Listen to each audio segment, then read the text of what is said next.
Selamat malam teman-teman semua. Malam. Oke, baik, terima kasih atas partisipasinya. Langsung kita mulai saja. Yang dimana judul proposal saya itu pengaruh motivasi dan sikap siswa dalam berkomunikasi terhadap praktik kerja lapangan. Dan sebelumnya perkenalkan, nama saya Sanli Paulus Sirait, eh, NIM 521312220 di Prodi Studi Otomotif. Lanjut moderator. Oke, latar belakang. Pendidikan merupakan suatu penentu berkembangnya individu di dalam lingkungan masyarakat.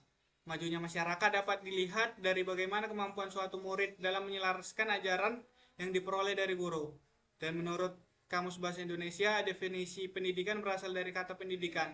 Berarti untuk mempertahankan dan memberikan pelatihan moral dan intelektual, baik dalam mengajar, bimbingan, ataupun kepemimpinan.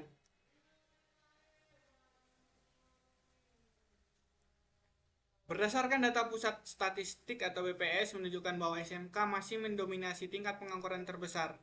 Tingkat pengangguran terbuka SMK pada tahun 2021 berada pada jumlah terbesar, yaitu tingkat SD dan atau tidak sekolah sebesar 3,61%, SMP sebesar 6,45%, SMA sebesar 9,09%, SMK sebesar 11,13%, diploma sebesar 5,87%, dan yang terakhir universitas sebesar 5,98%.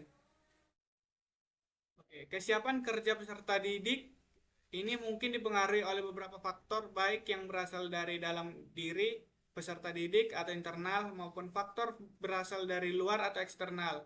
Salah satu faktor internal yang mempengaruhi kesiapan kerja atau motivasi dan cara komunikasi antar masing-masing karyawan.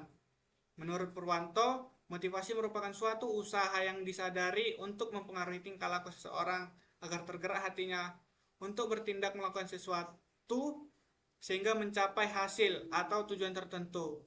Dan menurut Andre Esikula, komunikasi adalah proses pemindahan informasi, pengertian, dan pemahaman dari seseorang atau suatu tempat, atau suatu kepada sesuatu tempat ke orang lain. Rumusan masalah. Nah, rumusan masalahnya itu yang pertama, banyak lulusan SMK yang belum mempunyai kemampuan yang dipersyaratkan. Contohnya seperti kurangnya kemampuan komunikasi yang membuat kerjasama tidak optimal. Yang kedua, minimnya dukungan yang sebagai motivasi yang dilakukan guru ataupun orang tua terhadap siswa. Yang ketiga, banyak siswa dengan gangguan mental untuk berinteraksi terhadap sesama teman yang menyebabkan banyak siswa yang menyendiri baik sekolah maupun lingkungan tempat dia berada. Tujuan penelitian. Adapun tujuan penelitiannya ini yaitu yang pertama, mengkaji tentang permasalahan mental siswa dalam melakukan komunikasi agar mendapat wawasan yang luas. Yang kedua, untuk mengetahui pengaruh motivasi dan sikap siswa terhadap praktik kerja lapangan. Dan yang terakhir, untuk memperoleh gambaran dalam upaya pembinaan siswa agar mampu dan berani dalam melakukan komunikasi terhadap lingkungan sekitar. Manfaat penelitian. Adapun manfaat penelitiannya yaitu yang dimana manfaat teoritis, penelitian ini dapat memberikan referensi serta memperluas wawasan maupun keterampilan guru dalam memberikan motivasi yang tepat sehingga para murid termotivasi dan membuat siswa atau siswi sekolah mampu berani berkomunikasi di lingkungan sekolah maupun lingkungan pekerjaan. Kemudian manfaat praktis. Yang pertama, bagi peserta didik, dapat meningkatkan wawasan dalam hal tindakan yang harus dimiliki sehingga meningkatkan keberanian dalam memulai komunikasi di lingkungan manapun. Yang kedua, bagi guru, menjadi sumber tambahan yang harus dilakukan ke para murid sekolah sehingga termotivasi dan mengerti hal yang didapat dalam melakukan suatu komunikasi di lingkungan manapun, baik di sekolah ataupun lingkungan lainnya. Yang ketiga, bagi peneliti, sebagai bahan referensi dalam melaksanakan proses belajar dan mengajar pada masa yang akan datang dan mengetahui pengaruh motivasi dan sikap terhadap praktik kerja lapangan. Kajian pustaka. Yang pertama yaitu kajian teori. Menurut Weiner, pengertian motivasi adalah kondisi internal yang membangkitkan kita untuk bertindak mendorong kita mencapai tujuan tertentu dan membuat kita tetap tertarik dalam kegiatan tertentu. Menurut Andrew Esikula, Komunikasi adalah proses pemindahan informasi, pengertian, dan pemahaman seseorang, suatu tempat atau sesuatu kepada sesuatu, tempat, atau orang lain. Praktik kerja lapangan merupakan kegiatan yang dulunya disebut dengan pendidikan sistem ganda, yaitu pendidikan dan pelatihan yang dilakukan di sekolah, dipraktikkan di industri sehingga akan terjadi kesesuaian antara kemampuan yang diperoleh di sekolah dengan tuntutan di dunia industri. Kemudian yang selanjutnya yaitu kerangka berpikir. Beberapa permasalahan yang ditemukan peneliti pada siswa atau siswi ditemukan di sekolah di antara lain. Yang pertama, siswa masih memiliki sikap menyendiri atau introvert di lingkup sekolah dan di luar sekolah. Yang kedua, kurangnya perhatian guru dan orang tua terhadap murid. Yang ketiga, masih kurangnya motivasi dari guru maupun orang tua.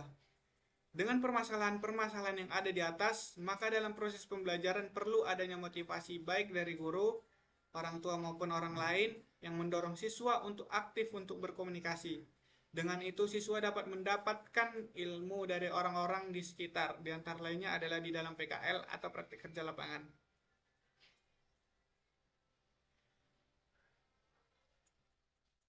Yang kemudian yang ketiga yaitu hipotesis. Sugiono menjelaskan bahwa hipotesis merupakan jawaban sementara terhadap rumusan masalah penelitian, di mana rumusan masalah penelitian dinyatakan dalam bentuk kalimat pertanyaan. Berdasarkan landasan teori dan kerangka berpikir di atas, maka hipotesis dalam penelitian ini yaitu kurangnya skill komunikasi dalam melakukan percakapan. Terdapat adanya kebiasaan menyendiri atau sikap tidak mau bergaul terhadap sesama siswa atau siswi. Tidak adanya dukungan atau motivasi yang dilakukan oleh guru dan orang tua terhadap siswa atau siswi.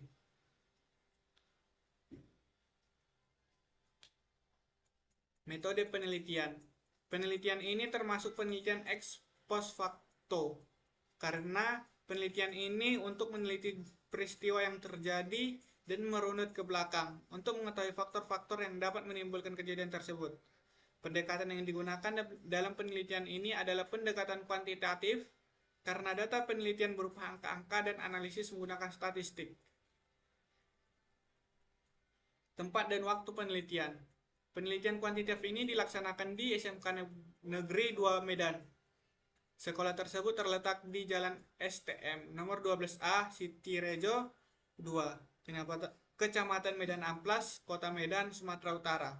Adapun waktu penelitian ini dilaksanakan mulai dari akhir Juli 2025 sampai akhir September 2025. Teknik pengumpulan data. Yang pertama yaitu menggunakan metode angket atau kuesioner. Metode ini dilakukan dengan cara memberikan daftar pertanyaan pada responden yang berhubungan dengan penelitian. Metode angket digunakan pada kegiatan penelitian dengan tujuan ingin mengetahui sikap dan tingkah laku siswa atau siswi. Data yang akan diperoleh dengan metode angket ini adalah seberapa jauh manfaat dari pengaruh motivasi tersebut. Yang kedua yaitu metode dokumentasi. Yang kedua yaitu metode dokumentasi.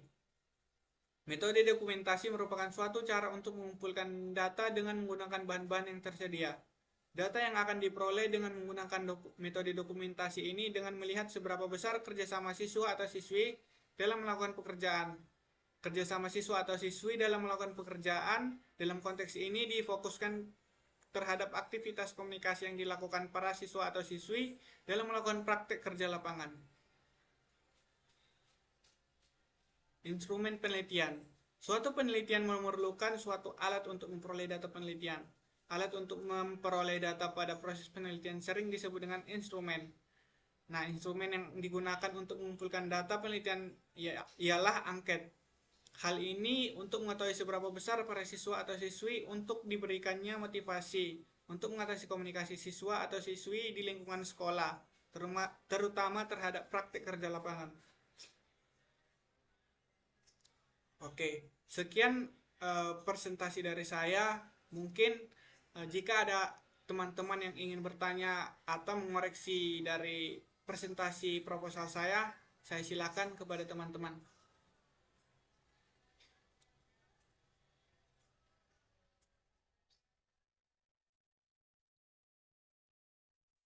Izin bertanya Bang, Baik, Saudara Risoka. perkenalkan nama saya Rizal Pranginangin bernim 52131220019. Di sini saya ingin bertanya, apa yang membuat seorang anak itu menjadi introvert atau menyendiri? Terima kasih. Baik, terima kasih Saudara Risoka Pranginangin. Selanjutnya, Izin bertanya dulu Bang. baik Saudara Christopher Silutonga. Jadi sebelumnya perkenalkan nama saya Christopher Sibutonga, NIM 52133220002. Pertanyaannya yaitu mengapa pendidikan menjadi penentu berkembangnya individual para siswa? Itu aja Pak. Oke, baik. Terima kasih Saudara Christopher. Selanjutnya, apakah ada yang ingin bertanya Saudara Philip Simanjuntak? Baik, saya akan bertanya. Pertanyaannya, apa hubungan motivasi dan komunikasi terhadap PKL tersebut? Terima kasih. Oke, baik. Terima kasih atas teman-teman pertanyaannya. Oke, langsung saja saya jawab dengan pertanyaan Saudara Risoka ya. Yang dimana pertanyaannya, apa yang membuat seseorang anak itu menjadi introvert atau menyendiri? Bagaimana dengan Saudara Risoka? Apakah benar pertanyaannya begitu? Benar. Oke, baik. Yang membuat anak itu menjadi introvert, kemungkinan ada dua. Yang pertama di faktor keturunan, yang dimana pertama yaitu faktor keturunan dan yang kedua yaitu dari lingkup sosialnya atau lingkup sekitarnya. Di faktor keturunan ini mungkin bisa kita lihat dari orang tuanya, bagaimana sikap orang tuanya, bagaimana cara orang tuanya dalam berbicara atau komunikasi, biasanya itu diturunkan secara turun-temurun. Kemungkinan bisa jadi yang membuat anak itu menjadi seorang introvert yaitu orang tuanya mungkin seorang introvert juga. Dan yang kedua itu dari faktor lingkup sosial atau pertemanan, bisa saja di faktor lingkup keluarga. Nah, di lingkup keluarga ini kemungkinan ketika anak ini melakukan kesalahan atau sesuatu yang berdampak negatif, secara tidak sadar orang tua menegurnya secara keras atau biasanya dengan memukul atau sesuatu hal yang lain berdampak dengan kekerasan.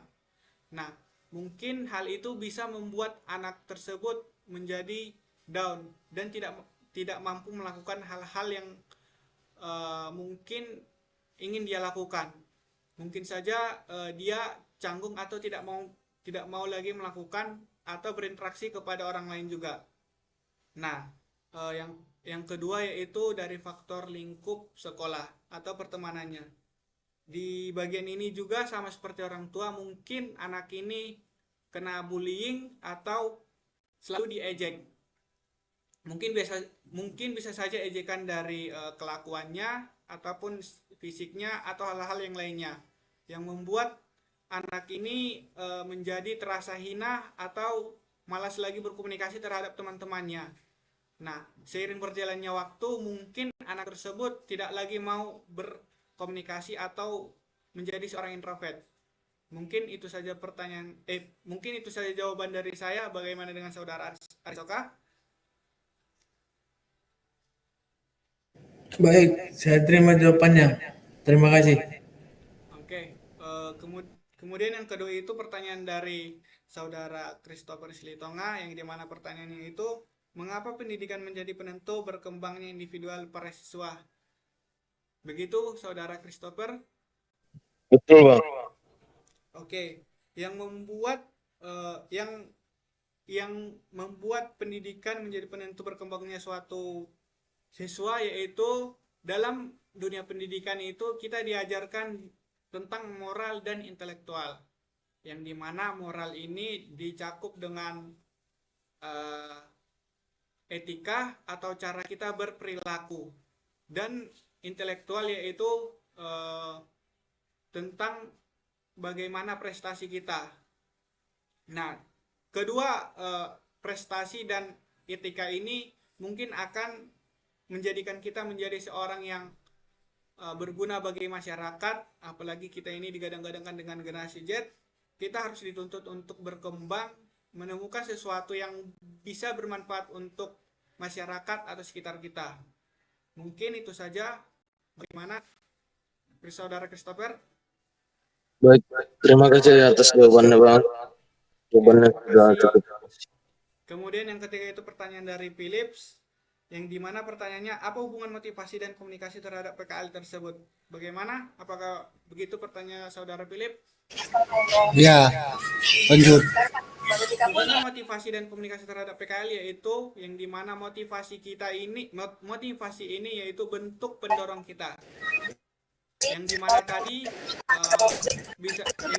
orang introvert tadi ketika dikasih motivasi mungkin saja bisa mendorong kembali dia untuk melakukan aktivitas sosial seperti biasanya dan meningkatkan komunikasinya sehingga dia tidak takut lagi dalam melakukan komunikasi dan ketika dia dihadapkan dengan PKL ini mungkin dia bisa mendapat ilmu dari mekaniknya, di mana seperti yang saya alami, di mana saya PKL dulunya sungkan untuk bertanya, dan itu sangat berdampak negatif bagi saya.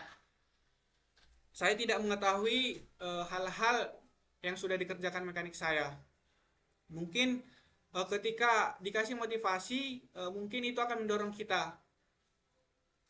Semisalnya Philip melakukan PKL atau melaksanakan PKL nih, ketika Saudara Philip disuruh bersama mekanik untuk melakukan atau mengatasi suatu kerusakan dalam mobil. Nah, mungkin saja ada beberapa komponen yang Philip tidak ketahui. Gunanya komunikasi ini yaitu kita bertanya kepada mekanik kita tentang apa yang terjadi, apa saja hal-hal yang penting yang bisa kita dapat dari mekanik tersebut. Makanya itu gunanya komunikasi tersebut. Mungkin itu saja yang bisa saya jawab. Bagaimana dengan Saudara Philip? Baik, terima kasih dengan moderator. Saya kembalikan. Oke, baik, terima kasih. Mungkin Sama-sama. itu saja dari presentasi saya. Terima kasih atas partisipan kawan-kawan semua yang telah bertanya, sehingga mungkin kita membangun suatu komunikasi yang baik dan memperoleh suatu ilmu yang baik. Saya akhiri, terima kasih terhadap kawan, terima kasih, sampai jumpa.